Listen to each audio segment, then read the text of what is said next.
You're going to love these Karen stories today, especially our title story. Here's the first one. Neighbor had my brother's car towed on our property, and this guy is a deployed Marine by Sundeer Shadow Rain.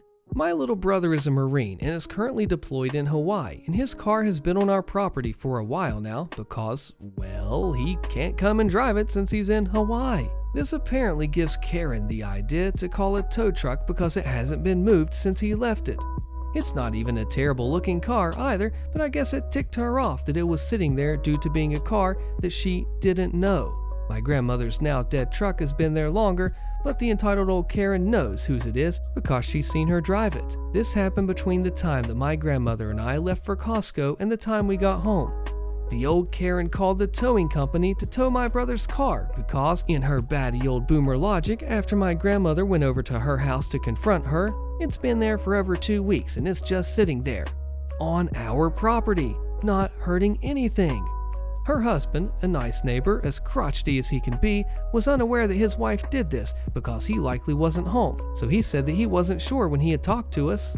So now my grandmother has to call the police and the towing company to get the car back, and she is rightfully furious, as am I, about this, because it means another towing fee that was completely unnecessary. She can't even get it until tomorrow because nothing is even open. She was met with voicemails of the towing not even being open either, which is bizarre before 7 p.m., but whatever, I don't know the towing hours since we haven't had to deal with that before.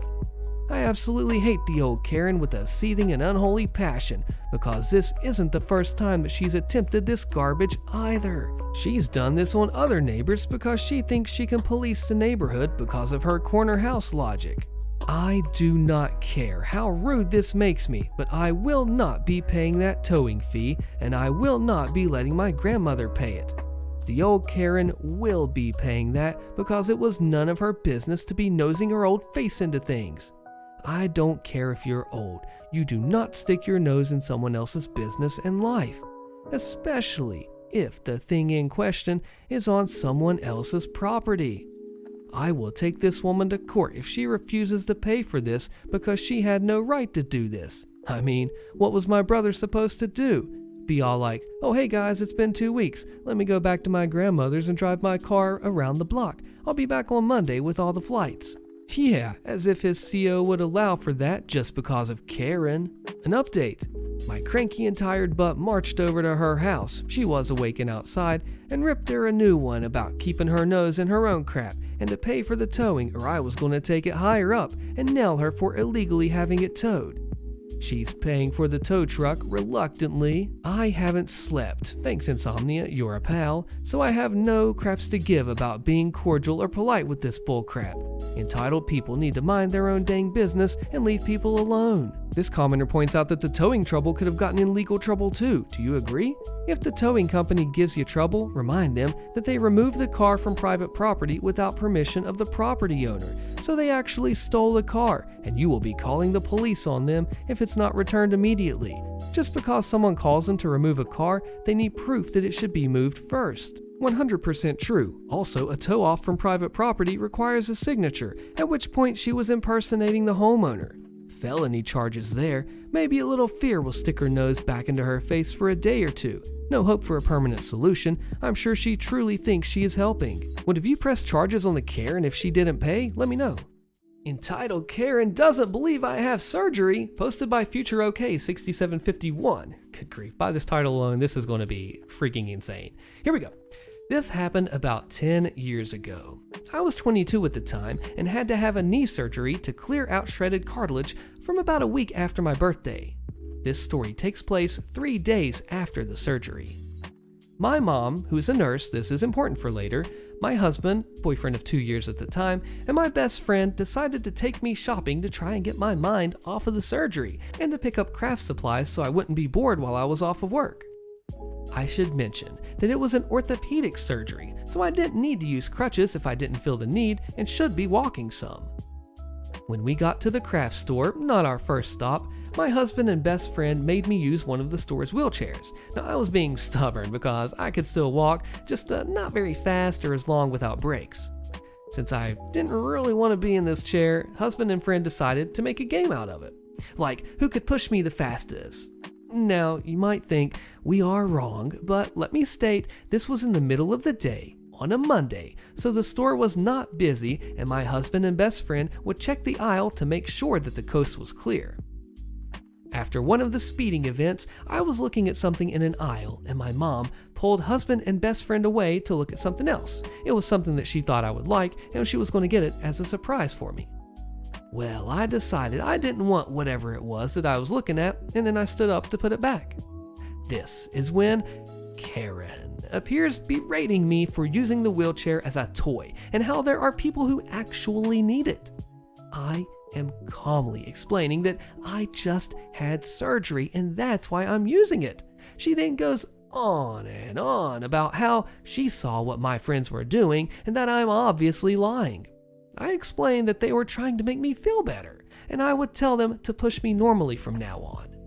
This did not appease Karen, and she is still berating me. At this point, I roll up my pants leg and I show her the compression bandages that I am still wearing. She goes on about how that means nothing and I could have just wrapped my knee as an excuse in case we were caught, and she bet that the other people with me also have their knees wrapped. My group returns at this point and says the same thing as me. Karen is still not having it and we are all lying. I look at my mom and ask if I can take off my bandages as they were supposed to be removed the next day. She says I really shouldn't, but she could rewrap it for me if needed. At this point, I take off the bandages before anyone can stop me, showing Karen my knee in all of its post-surgery glory. It was bruised and swollen and crusty at the incision sites, and you still see the iodine on my skin. Karen's face goes white, and she looks like she's gonna be sick. She starts stammering about how I didn't need to go that far, as my mom is rewrapping my knee, scolding me and Karen under her breath. I look at Karen and I say, "What else did you want me to do? I told you, they told you, I showed you the bandages, you wouldn't get off of your high horse and insist that we were lying."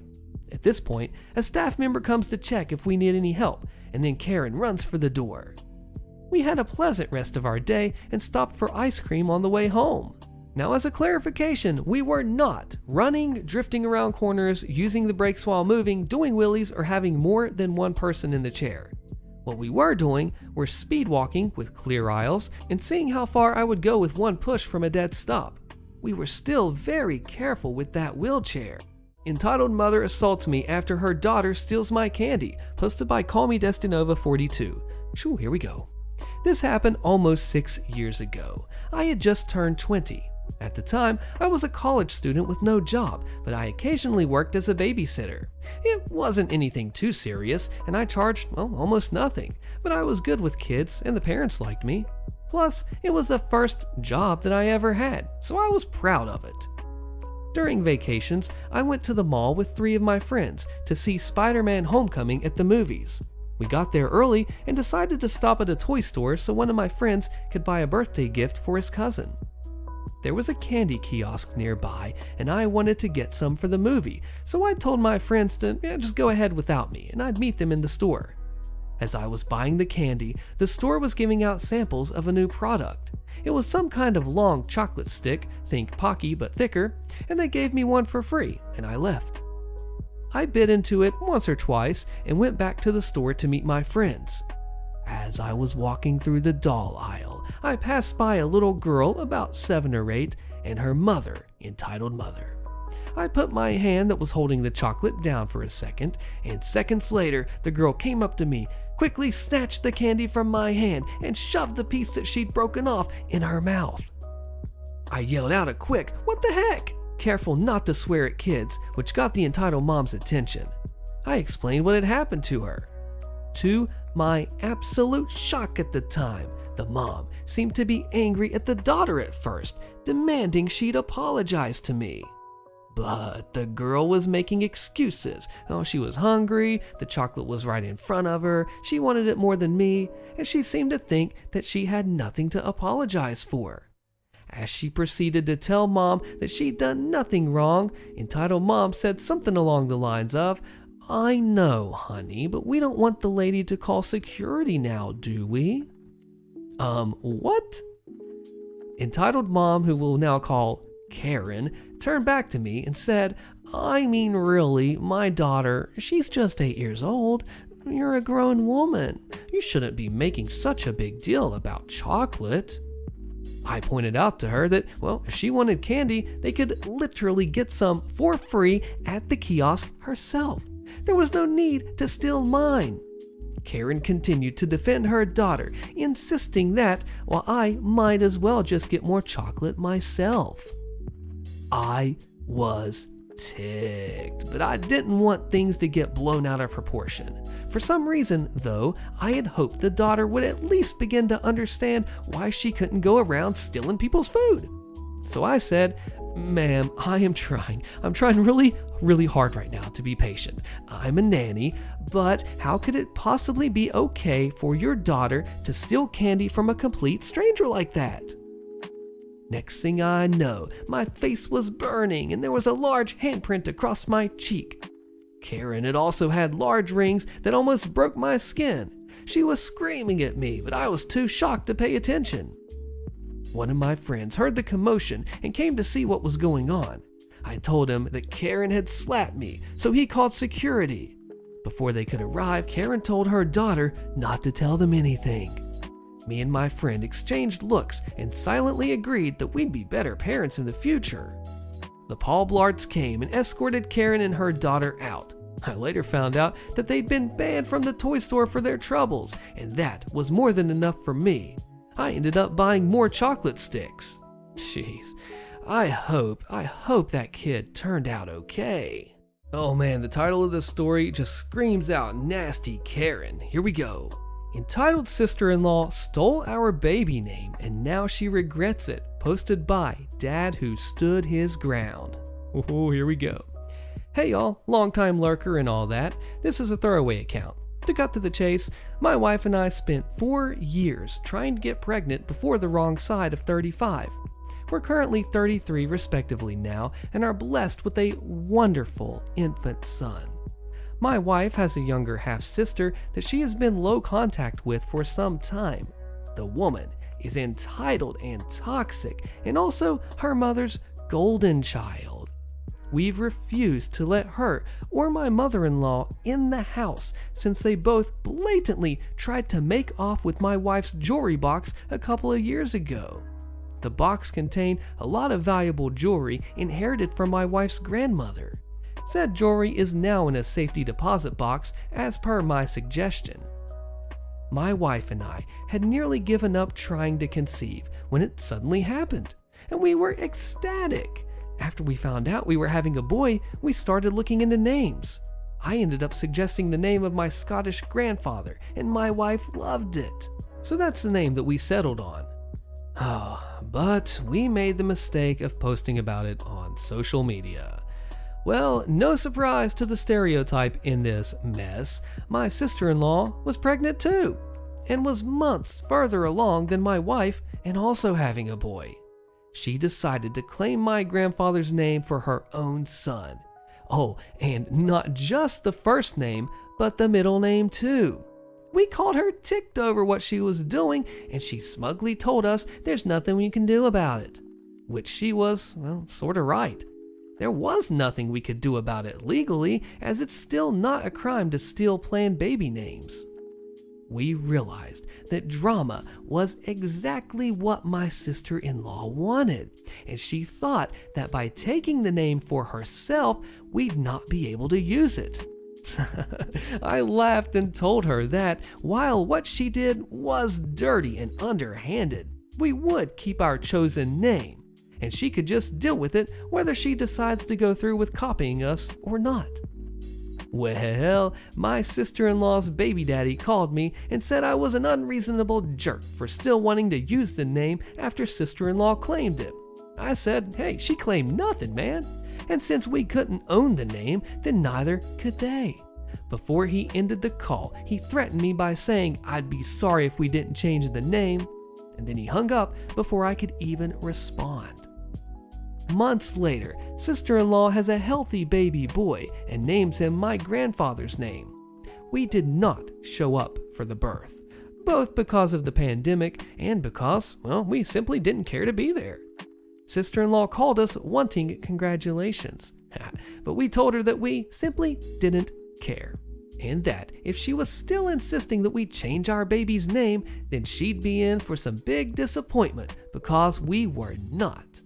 Sister-in-law demanded that I put my wife on the phone, but it was already on speaker, and my wife spoke up and said that she agrees with me entirely.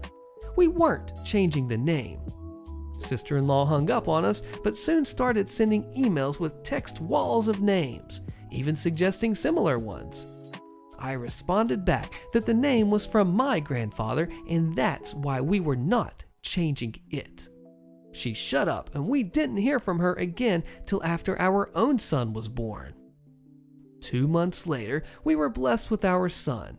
He came out perfect, and we named him just as we'd intended.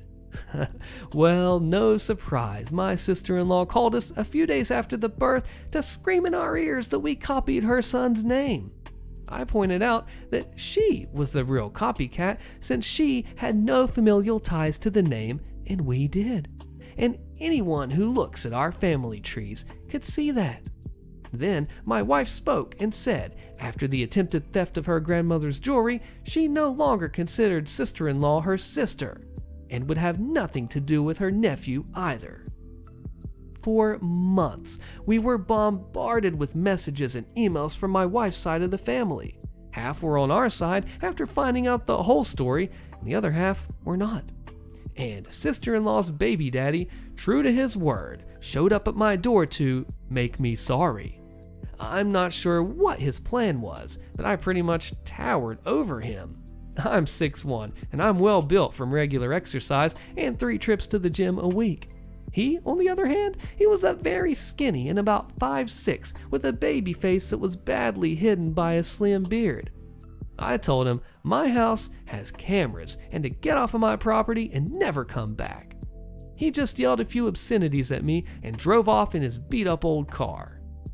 Sister-in-law and mother-in-law called us from a different number to yell at me for making sister-in-law's baby daddy feel emasculated. I didn't even threaten the man. I just told him to leave and not come back. And if he didn't want to feel emasculated, then he shouldn't have come knocking. Then they tried to bring up the issue of the baby name again and demanded that we change our son's name as he's so young, there's still plenty of time to do it. We held our ground and told them that they were bonkers to still think that they were in the right after they copied our choice of name just to try and get one over on us. I said sister-in-law didn't even name her son out of love, but out of spite, just to try and stick it to my wife for no good reason. Then my wife called them both out on the way that she was treated growing up, how entitled sister-in-law and mother-in-law have always been, and how she was glad to leave them far behind. And she wants nothing from them, and they won't have anything from us. That left sister-in-law sobbing, and mother-in-law called me a royal jerk before hanging up the phone. That was no contact again for a little while, till sister-in-law called us again sometime later to bitterly tell us that we'd won. She and her baby daddy got in a huge fight, and he left. He was apparently very sore that sister-in-law didn't let him even give their son a middle name from his family. And he said he was sick of the bullcrap and wanted his son named after him and not some guy he wasn't even related to. Sister-in-law finally caved, and they got the boy's birth certificate reissued with a completely new name, which cost sister-in-law around $500 or so, she claims. Sister-in-law then demanded that we at least compensate her for the name change, plus another $100 for the emotional damage, as she's now going to have to get used to calling her son by a different name. We laughed and said that this never would have happened if she hadn't stolen our baby name to begin with, and we didn't owe her anything. Since then, we've been no contact with sister-in-law and mother-in-law, but my father-in-law, who's a very nice man and divorced from mother-in-law for obvious reasons, would come by often and loves his grandson. From what he and other relatives told us, the situation between sister-in-law and her baby daddy was pretty tumultuous. But we don't care. Not our monkeys, not our circus. Karen demands ownership of my property, but I am the owner. See if you would handle this Karen like the original poster did. Click the video on your screen so you don't miss out, and I'll see you there.